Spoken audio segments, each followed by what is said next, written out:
rien de semblable, mais sainte, irrépréhensible. Donc il dit, Christ, Marie, aimez vos femmes comme Christ a aimé l'Église et s'est livré lui-même pour elle, afin de la sanctifier, c'est-à-dire la mettre à part, après l'avoir purifiée par l'eau et la parole, afin de faire paraître devant lui cette Église glorieuse. Alléluia. Donc c'est l'eau de la parole, l'eau de l'Esprit Saint qui nous purifie, qui nous lave chaque jour. Nous sommes sur la terre et il y a des saletés que nous subissons. Par exemple, la poussière, tu la subis quand tu marches. Hein, quand nous pouvons nous retrouver avec des personnes et on subit certains mots. Des païens, ils ont un langage qui n'est pas, même des collègues de travail. On subit et ces mots, ces paroles nous souillent.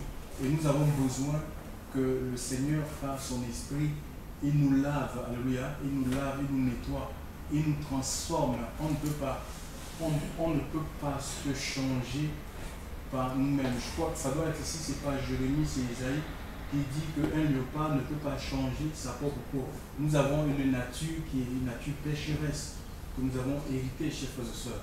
Donc, et il n'y a que le Seigneur, le sang de Christ, sa parole et son esprit pour annuler ce corps, cette nature-là, afin de nous revêtir de sa nature, alléluia, de sa nature, de son esprit. Et c'est l'Esprit de Dieu qui nous donne la victoire sur nous-mêmes, sur notre chair, sur le péché, alléluia, sur le péché, mais par nous-mêmes on ne peut pas. Arriver, raison pour laquelle on est appelé à être comme des enfants et pour grandir dans les choses de Dieu, on doit regarder à Christ, alléluia. On doit faire confiance à l'œuvre de la croix. On ne doit pas jeter les regards sur un tel. Si on se limite à regarder les hommes autour de nous, chers frères et sœurs, on ne doit pas faire beaucoup de progrès avec le Seigneur. Il y a dans le livre des Corinthiens, qu'est-ce que Paul dit dans le livre des Corinthiens,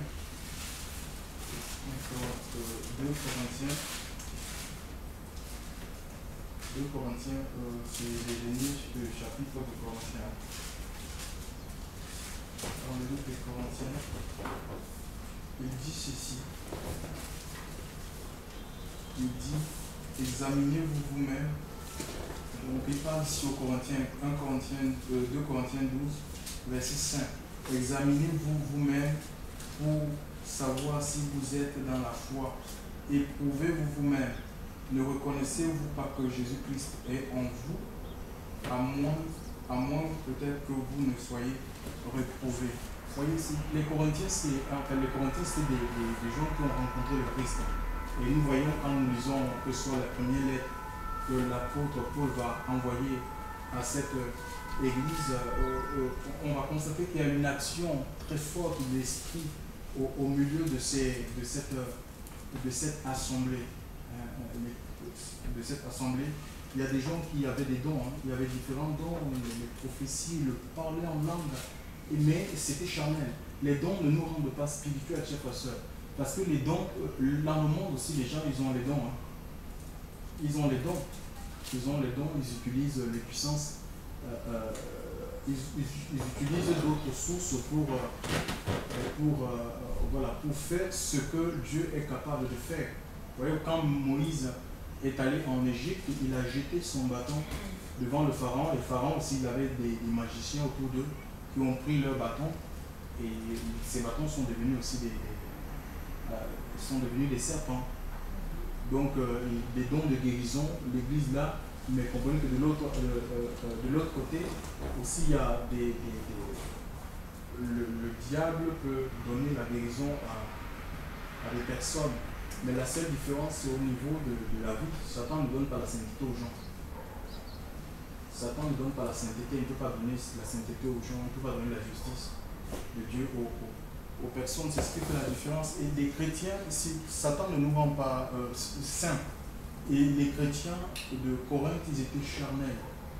Ils étaient charnels au point où ils sont tombés dans les comparaisons, des rivalités au milieu d'eux. Certains disaient, moi je suis d'Apollo, je préfère Apollo, c'est dans les préférences. Je préfère Apollos parce que c'était vraiment un homme éloquent, Apollos. Et d'autres disaient, moi je suis Pierre. Et d'autres disaient, moi je suis l'apôtre Paul. C'était un grand discoureur, l'apôtre Paul. Et puis Dieu l'utilisait puissamment. L'Écriture nous dit, les mouchoirs, on pouvait prendre les mouchoirs de Paul, les transporter d'une ville à une autre. Et ces mouchoirs étaient en capacité de guérir, de chasser les démons. Les mouchoirs, chasser les démons dans les corps des malades. Et l'ombre de Pierre même.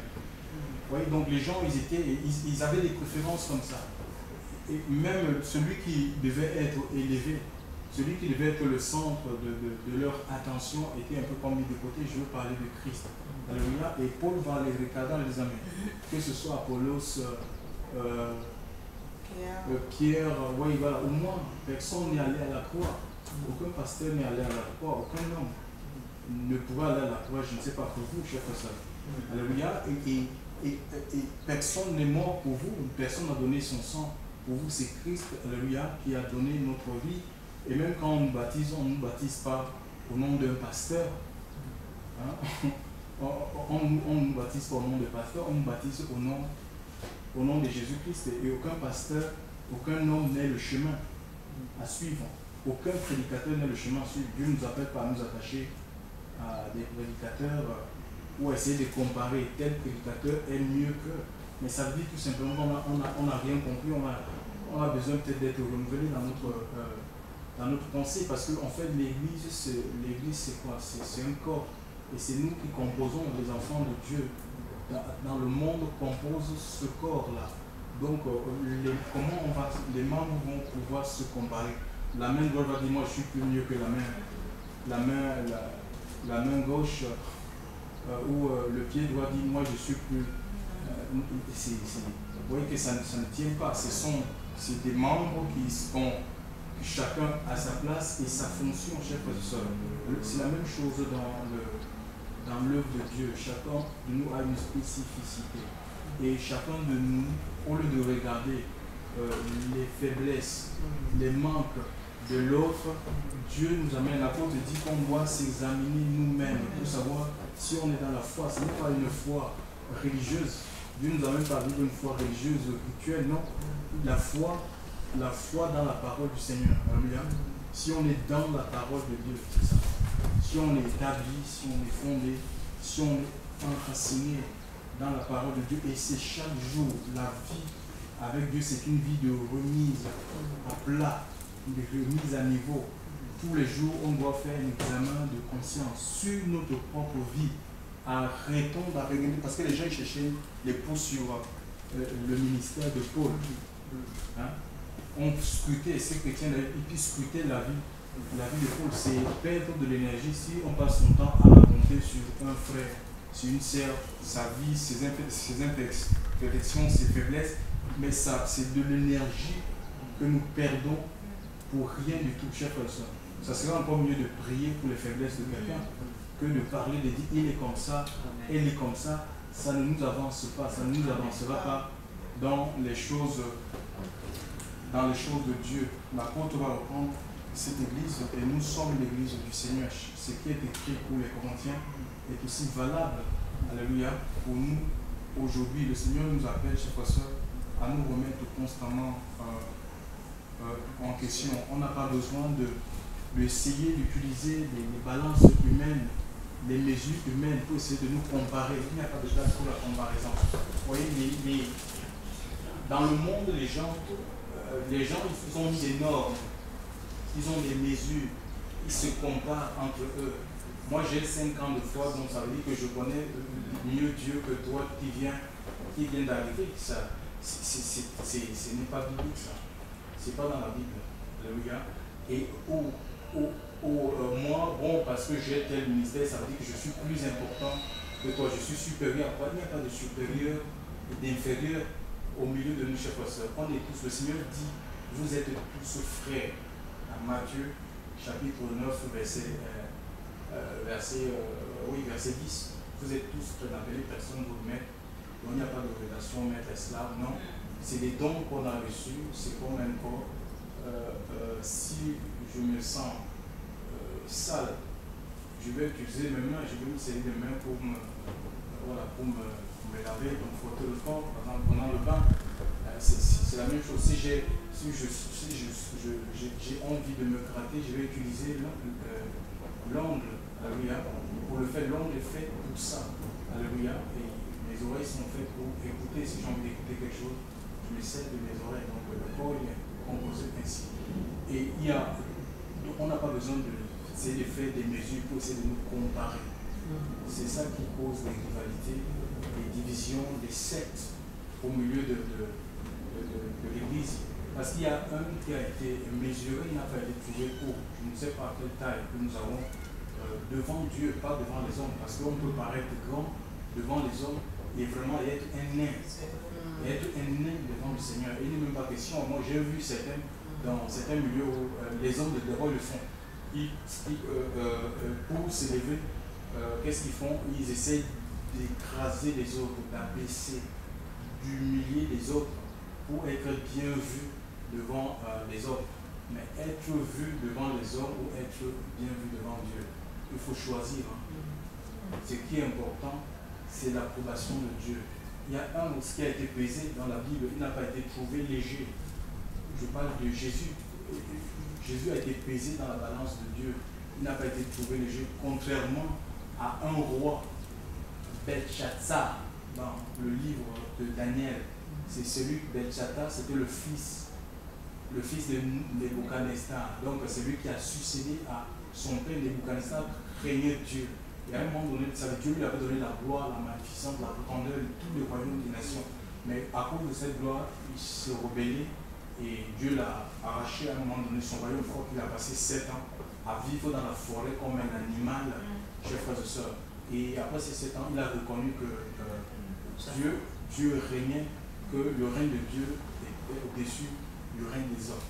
Son fils, Nebuchadnezzar, Belshazzar, quand il a succédé, au lieu de prendre son père comme modèle, de suivre les âmes de son père, c'est-à-dire la crainte de Dieu, il a organisé un grand festin. Et comme Israël, disons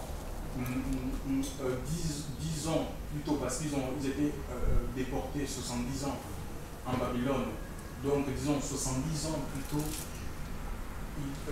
Dieu, par la bouche du prophète Jérémie, avait averti le peuple de Dieu sur l'idolâtrie qui s'était installée dans le temple. Ils n'ont pas voulu écouter 10 ans, jour pour jour, la repentance. Le Seigneur est patient, chers frères et sœurs. Parfois Dieu nous parle et l'on n'y prend pas garde. Alléluia, on dit non, de toute façon, je mène ma vie, attention, chers frères et sœurs. À un moment donné, le Seigneur peut nous arrêter, il peut même nous reprendre, chers frères et sœurs. Donc, et le peuple a été, Dieu a puisque Nebuchadnezzar servait Dieu, il va donner, Dieu permettra que Israël soit déporté par ce roi Nebuchadnezzar. Et là, ce roi non seulement avait pris l'Israël, il avait pris les hommes qui étaient robustes, les hommes intelligents comme les Daniel, les Shadrach, Meshach, Abednego, c'était des hommes instruits. Il a laissé les moins que rien dans le pays. Imaginez un pays où on laisse des trisomies, des gens malades, des boiteux, des aveugles. Mais qu'est-ce que le pays ne peut pas se relever? Donc, les gens qui ne servent à rien, des illettrés, on les a laissés. Et il a pris des hommes importants, c'était dans le but de bâtir, de construire son royaume. Donc, ce roi-là, non seulement il a pris les hommes, il avait aussi pris les instruments qui servaient dans le temple, les vases d'or et d'argent qui servaient dans le temple de Jérusalem, le temple qu'avait bâti le roi Salomon. Et quand à la mort de ce roi, son fils Belshazzar ayant succédé, il a organisé un grand festin avec les grands de son royaume. Et qu'est-ce qu'il a fait? Il a pris ses instruments, ses coupes qui servaient dans le temple, qui étaient consacrées à Dieu. Il s'est mis à boire du vin à s'enivrer avec ses amis, chers frères et sœurs. Qu'est-ce qu'il verra? Une main apparaîtra sur le mur et écrit compter, peser, diviser. Il ne connaissait pas. Cet homme a pris peur, Dieu lui a changé de couleur. Pour lire l'histoire, se trouve dans le livre de Daniel, chapitre 5, et il ne tenait plus sur ses pieds, ses genoux, ses genoux sont... Oui, il tremblait, il était tremblant. Chaque fois il a appelé les magiciens, les augures, parce que tous ces gens-là, ils ont un bota mystique autour d'eux, chers frères et sœurs, pour leur prédire l'avenir. Ils les ont appelés, ils étaient incapables de lire l'écriture. On fera appel à Daniel en lui proposant même des présents. Et Daniel a dit non, je n'ai pas besoin d'être présent, mais je veux néanmoins te dire, parce que heureusement Daniel avait reconnu que son don venait de Dieu. Et si Dieu nous donne le don, ce n'est pas pour essayer de faire le commerce. On a reçu gratuitement et on est appelé à donner. Regardez Daniel, gratuitement, oui, voilà, dans l'ancienne alliance. Jésus n'était pas encore apparu. Donc, il a dit non, je ne suis pas un commerçant. Il a refusé les dons, tous les honneurs qu'on voulait lui accorder. Néanmoins, il a donné l'explication en disant voilà, donc, comptez, ton règne a été compté et Dieu a mis fin. Pesé, tu as été pesé et tu as été trouvé léger, chers frères et sœurs, léger dans la balance de Dieu. Donc, combien nous pesons dans la balance du Seigneur, chers frères et sœurs. Alléluia. Ouais, notre foi, Dieu la pèse chaque année. Il nous pèse notre foi, l'amour que nous disons avoir pour lui.